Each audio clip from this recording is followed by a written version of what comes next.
ನಮಸ್ಕಾರ, ವಿಶೇಷ ಕಾರ್ಯಕ್ರಮಕ್ಕೆ ಸ್ವಾಗತ. ನಾನು ಸುಧಾ ಗೌಡ. ಬೆಂಗಳೂರಿನ ಕೆಂಪೇಗೌಡ ಅಂತಾರಾಷ್ಟ್ರೀಯ ವಿಮಾನ ನಿಲ್ದಾಣದಲ್ಲಿ ಸಾಮೂಹಿಕವಾಗಿ ಮುಸಲ್ಮಾನರು ನಮಾಜ್ ಮಾಡದಂತ ಘಟನೆಯ ಬಗ್ಗೆ ತೀವ್ರ ಮಟ್ಟದ ಆಕ್ರೋಶ ವ್ಯಕ್ತವಾಗ್ತಾ ಇದೆ. ಈಗಾಗಲೇ ಈ ಒಂದು ವಿಚಾರಕ್ಕೆ ಸಂಬಂಧಪಟ್ಟಂತೆ ಬಿಜೆಪಿ ನಾಯಕರು ಕಾಂಗ್ರೆಸ್ ಸರ್ಕಾರದ ವಿರುದ್ಧ ಆಕ್ರೋಶವನ್ನ ವ್ಯಕ್ತಪಡಿಸಿದ್ರು. ಸಾಮಾಜಿಕ ಜಾಲತಾಣಗಳಲ್ಲೂ ಕೂಡ ವಿಡಿಯೋ ವೈರಲ್ ಆಗಿ ನೆಟ್ಟಿಗರು ಕೂಡ ಗರಂ ಆಗಿದ್ರು. ಹೆಂಗ್ ಬಿಟ್ರಿ ನೀವು ಸಾಮೂಹಿಕವಾಗಿ ಏರ್ಪೋರ್ಟ್ ನಲ್ಲಿ ನೀವು ನಮಾಜ್ ಮಾಡೋಕೆ ಅಂತ ಹೇಳಿ, ಯಾರ ಪರ್ಮಿಷನ್ ಅನ್ನು ತೆಗೆದುಕೊಂಡಿದ್ರಿ ಅಂತ ಹೇಳಿ ಒಂದಷ್ಟು ಪ್ರಶ್ನೆಗಳು ಬಂತು. ಮುಸಲ್ಮಾನರು ಸಾಲಾಗಿ ನಿಂತು ನಮಾಜ್ ಮಾಡ್ತಾ ಇರುವಂತಹ ವಿಡಿಯೋ ವ್ಯಾಪಕವಾಗಿ ಇನ್ನೂ ಹರಿದಾಡ್ತಲೇ ಇದೆ. ಇದರ ಬಗ್ಗೆ ಬಿಜೆಪಿ ತೀವ್ರ ಮಟ್ಟದ ಆಕ್ರೋಶವನ್ನ ವ್ಯಕ್ತಪಡಿಸಿ ವಿಮಾನ ನಿಲ್ದಾಣವನ್ನ ಮಸೀದಿ ಮಾಡೋಕೆ ಯಾರ ಅನುಮತಿ ಕೊಟ್ರು ಅಂತ ಹೇಳಿ ಪ್ರಶ್ನೆ ಮಾಡಿತ್ತು. ಆಮೇಲೆ ಮುಸಲ್ಮಾನರ ನಮಾಜ್ ಅನ್ನ ಸಮರ್ಥನೆ ಮಾಡಿಕೊಳ್ಳುವಂತಹ ಕಾಂಗ್ರೆಸ್ಸಿನ ಮಾಜಿ ಸಚಿವ ಆಂಜನೇಯ ಅವರು ವಿವಾದಾತ್ಮಕ ಹೇಳಿಕೆಯೊಂದನ್ನು ಕೂಡ ಕೊಟ್ಟುಬಿಟ್ಟಿದ್ದಾರೆ. ಅವರನ್ನ ಸಮರ್ಥನೆ ಮಾಡಿಕೊಳ್ಳೋ ಭರದಲ್ಲಿ ಈ ವಿವಾದಾತ್ಮಕ ಹೇಳಿಕೆಯನ್ನ ಕೊಟ್ಟಿದ್ದಾರೆ. ಆ ಒಂದು ವಿವಾದಾತ್ಮಕ ಹೇಳಿಕೆ ಏನಪ್ಪಾ ಅಂತಂದ್ರೆ, ಅದು ಹಿಂದೂಗಳನ್ನ ಕೆರಳಿಸುವಂತಿದೆ. ಅವರು ಕೂಡ ಮುಸ್ಲಿಂ ಪರ, ಮುಸಲ್ಮಾನರ ಪರ ಅಂತ ಹೇಳಿ ಈ ಒಂದು ಸ್ಟೇಟ್ಮೆಂಟ್ ಹೇಳ್ತಾ ಇದೆ. ಹಾಗಿದ್ರೆ ಏನದು ಸ್ಟೇಟ್ಮೆಂಟ್, ಯಾವ ರೀತಿ ಮಾತನಾಡಿದ್ದಾರೆ ಆಂಜನೇಯ ಅನ್ನೋದನ್ನ ನಾವು ನೋಡೋದಾದ್ರೆ, ನೋಡಿ, ನೀವು ಮುಸಲ್ಮಾನರ ಶ್ರದ್ಧೆಯನ್ನ ನೋಡಿ ಕಲಿಬೇಕು. ಅವರು ಎಲ್ಲೇ ಇರಲಿ ತಮ್ಮ ಮನಸ್ಸಿನ ಶಾಂತಿಗಾಗಿ ನಮಾಜ್ ಮಾಡ್ತಾರೆ. ಅದು ಬಸ್ ಸ್ಟ್ಯಾಂಡ್ ಆಗಿರ್ಲಿ, ರಸ್ತೆ ಆಗಿರ್ಲಿ, ಅಥವಾ ವಿಮಾನ ನಿಲ್ದಾಣವಾಗಿರ್ಲಿ, ಅವರು ಸಾಮೂಹಿಕವಾಗಿ ನಮಾಜ್ ಅನ್ನ ಸರಿಯಾಗಿ ಮಾಡ್ತಾರೆ, ಸರಿಯಾದ ಸಮಯಕ್ಕೆ ಮಾಡ್ತಾರೆ. ಅವರು ನಮ್ಮ ಜನರಂತೆ, ಅಂದ್ರೆ ಹಿಂದೂಗಳಂತೆ ಹಣೆಗೆ ತಿಲಕ ಹಚ್ಕೊಂಡು ಪೂಜೆ ಮಾಡಿ ತಟ್ಟೆಯಲ್ಲಿ ದಕ್ಷಿಣೆ ಕೇಳೋದಿಲ್ಲ. ಅವರು ಮೂರ್ಖರಲ್ಲ.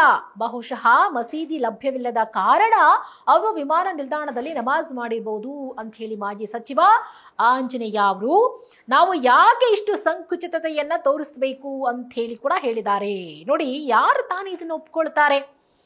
ನಮ್ಮ ಕರ್ನಾಟಕದಲ್ಲಿ ಎಷ್ಟೋ ಜನ ಆ ರೀತಿ ಹಣೆಗೆ ಕುಂಕುಮ ಹಚ್ಕೊಂಡು ಕೈಯಲ್ಲಿ ಒಂದು ತಟ್ಟೆ ಹಿಡ್ಕೊಂಡು ಹೋಗ್ತಾರೆ. ಅದು ಅವರ ವೃತ್ತಿ ಆಗಿರ್ಬೋದು, ಅಥವಾ ಅದು ಬೇರೆಯದ್ದೇ ಒಂದು ಸಂಪ್ರದಾಯ ಆಗಿರ್ಬೋದು. ಆದ್ರೆ ಅದನ್ನ ಎತ್ತಿ ತೋರಿಸೋದ್ರ ಮುಖಾಂತರ ಹಿಂದೂಗಳನ್ನ ಆಡ್ಕೊಂಡ್ ಬಿಟ್ರ ಸಚಿವ ಆಂಜನೇಯ ಅವರು, ಹಿಂದೂಗಳನ್ನ ಆಡ್ಕೊಂಡ್ ಬಿಟ್ರ, ಮುಸಲ್ಮಾನರನ್ನ ಸಮರ್ಥನೆ ಮಾಡಿಕೊಳ್ಳೋ ಭರದಲ್ಲಿ ಅನ್ನುವಂಥ ಒಂದಷ್ಟು ಟೀಕೆಗಳು ಸಾಮಾಜಿಕ ಜಾಲತಾಣಗಳಲ್ಲಿ ವ್ಯಕ್ತವಾಗ್ತಾ ಇದೆ.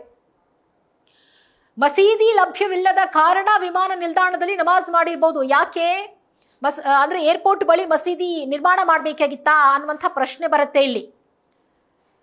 ಅಲ್ಲಿ ಮೆಕ್ಕಾಗೆ ಹೋಗುವಂತಹ ಅವರ ಸಂಬಂಧಿಕರನ್ನ ಕಳಿಸೋಕ್ ಬಂದಿದ್ರು.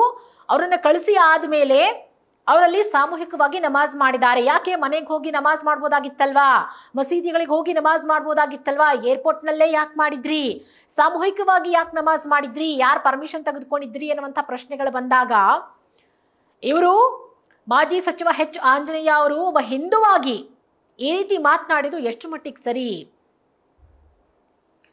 ಗಣೇಶೋತ್ಸವ ಸಮಯದಲ್ಲಿ ಮದ್ಯದ ಅಂಗಡಿಗಳು ಸಂಪೂರ್ಣ ಗಿಜ್ಜಿಗುಡ್ತಾ ಇರುತ್ತೆ.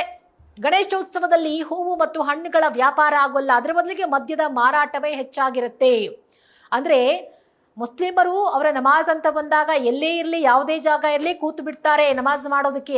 ಅದು ಅವರಿಗೆ ಇರುವಂತಹ ಭಕ್ತಿ. ಆದ್ರೆ ನಮ್ಮವ್ರು ಏನ್ ಮಾಡ್ತಾರೆ, ಯಾವ್ದಾದ್ರೂ ಹಬ್ಬ ಬಂದ್ರೆ ಸಾಕು, ಗಣೇಶ ಹಬ್ಬವನ್ನ ಎಕ್ಸಾಂಪಲ್ ಆಗಿ ಕೊಟ್ಬಿಟ್ಟಿದ್ದಾರೆ. ಹೂವು ಹಣ್ಣುಗಳ ಮಾರಾಟಕ್ಕಿಂತಲೂ ಹೆಚ್ಚಾಗಿ ಮದ್ಯ ಕುಡಿದು ನೀವು ಡಾನ್ಸ್ ಮಾಡ್ತೀರಾ, ಅದಕ್ಕಿಂತ ಮುಸ್ಲಿಮರೇ ಎಷ್ಟೋ ವಾಸಿ ಅಂತ ಹೇಳಿ ನಮ್ಮ ಹಿಂದೂಗಳನ್ನ ತೆಗಳಿದ್ದಾರೆ ಎಚ್ ಆಂಜನೇಯ. ನಮ್ ಜನರು ಬಾರ್ಗಳಲ್ಲಿ ಸಾಕಷ್ಟು ಮದ್ಯ ಕುಡಿದ ನಂತರ ದೇವರ ಮುಂದೆ ಬಂದು ನೃತ್ಯ ಮಾಡ್ತಾರೆ. ಮುಸಲ್ಮಾನರನ್ನ ಹೊಗಳುತ್ತಾ ಹಿಂದೂಗಳ ನ್ಯೂನ್ಯತೆಗಳ ಮೇಲೆ ಬೆರಳು ಇಡುವ ಕೆಲಸ ಮಾಡಿದ್ದಾರೆ ಎಚ್ ಆಂಜನೇಯ. ಹೀಗಾಗಿ ಈ ಒಂದು ವಿಚಾರ ಸಾಕಷ್ಟು ದೊಡ್ಡ ಮಟ್ಟದಲ್ಲಿ ಚರ್ಚೆ ಆಗ್ತಾ ಇದೆ.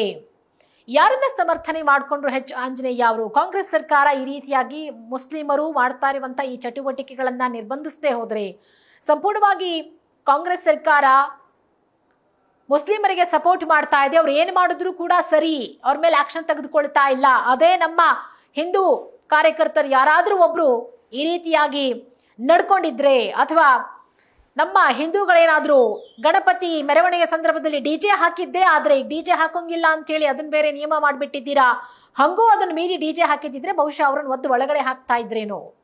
ಆಗ ಈ ಕಾಂಗ್ರೆಸ್ ಸರ್ಕಾರ ಏನ್ ಮಾತನಾಡ್ತಾ ಇತ್ತು, ನಾವು ನಿಯಮ ಹಾಕಿದ್ವಿ, ಅವ್ರು ಅದನ್ನ ಬ್ರೇಕ್ ಮಾಡಿದ್ದಾರೆ, ಹಂಗಾಗಿ ನಾವು ಅವ್ರನ್ನ ಒಳಗಡೆ ಹಾಕಿದ್ವಿ ಅನ್ನುವಂತ ಒಂದು ಸಮರ್ಥನೆಯನ್ನ ಕೊಡ್ತಾ ಇತ್ತು. ಆದ್ರೆ ಈಗ ಸಾಮೂಹಿಕವಾಗಿ ನಮಾಜ್ ಮಾಡಿದ್ರಲ್ಲ ಅಂಥವ್ರ ಮೇಲೆ ಏನೂ ಕ್ರಮ ತಗೊಳ್ಳಲ್ವಾ ಹಾಗಿದ್ರೆ ಅನ್ನುವಂಥ ಪ್ರಶ್ನೆ ಬರುತ್ತೆ. ಇದನ್ನ ಪ್ರಶ್ನೆ ಮಾಡಬೇಕಾಗಿದೆ. ಕರ್ನಾಟಕದಲ್ಲಿ ಸಾರ್ವಜನಿಕವಾಗಿ ಆ ರೀತಿ ನಮಾಜ್ ಮಾಡೋದ್ರಿಂದ ಬೇರೆಯವ್ರಿಗೆ ತೊಂದರೆ ಆಗುತ್ತಲ್ವಾ? ಅದನ್ನ ಯಾಕೆ ಗಮನಿಸ್ಲಿಲ್ಲ ಸರ್ಕಾರ? ಅದನ್ನ ಯಾಕೆ ನೋಟ್ ಡೌನ್ ಮಾಡಲಿಲ್ಲ? ಎಚ್ ಆಂಜನೇಯ ಅವರು ಯಾಕೆ ಅದನ್ನ ಫೈಂಡ್ ಔಟ್ ಮಾಡಲಿಲ್ಲ? ಕೇವಲ ಹಿಂದೂಗಳನ್ನ ನೀವು ಟಾರ್ಗೆಟ್ ಮಾಡಿ ಮಾತಾಡೋದಾದ್ರೆ ನೀವು ಒಬ್ರು ಹಿಂದೂ ಅಲ್ವಾ ಎಚ್ ಆಂಜನೇಯ ಅವರೇ ಅಂತ ಹೇಳಿ ಪ್ರಶ್ನೆ ಮಾಡಬೇಕಾಗಿ ಬರುತ್ತೆ.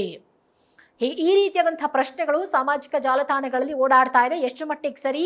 ಮಾಜಿ ಸಚಿವ ಎಚ್ ಆಂಜನೇಯ ಅವರು ಈ ರೀತಿ ಮುಸಲ್ಮಾನರನ್ನ ಹೊಗಳಿ ಹಿಂದೂಗಳ ನ್ಯೂನ್ಯತೆಗಳನ್ನ ಎತ್ತಿ ಹಿಡಿಯೋದು ಎಷ್ಟರ ಮಟ್ಟಿಗೆ ಸರಿ ಎನ್ನುವಂತಹ ಪ್ರಶ್ನೆಗಳು ಎದ್ದಿದೆ. ಸೊ ಹಾಗಾಗಿ ಈ ಒಂದು ಪ್ರಕರಣ ಯಾವ ತಿರುವನ್ನ ಪಡ್ಕೊಳ್ಳುತ್ತೆ? ಎಚ್ ಆಂಜನೇಯ ಅವರ ಮೇಲೆ ಇನ್ನೂ ಯಾರೆಲ್ಲ ಮುಗಿಬೀಳ್ತಾರೆ? ಜೊತೆಗೆ ಈ ಏರ್ಪೋರ್ಟ್ನಲ್ಲಿ ನಮಾಜ್ ಮಾಡಿರುವಂತಹ ವಿಚಾರ ಹಂಗೆ ಮುಚ್ಚಾಕ್ಬಿಡುತ್ತಾ ಕಾಂಗ್ರೆಸ್ ಸರ್ಕಾರ, ಅಥವಾ ಏರ್ಪೋರ್ಟ್ ಸಿಬ್ಬಂದಿಗಳ ಮೇಲೆ ಏನಾದರೂ ಕ್ರಮ ತೆಗೆದುಕೊಳ್ಳುತ್ತಾ? ಕಾದು ನೋಡೋಣ.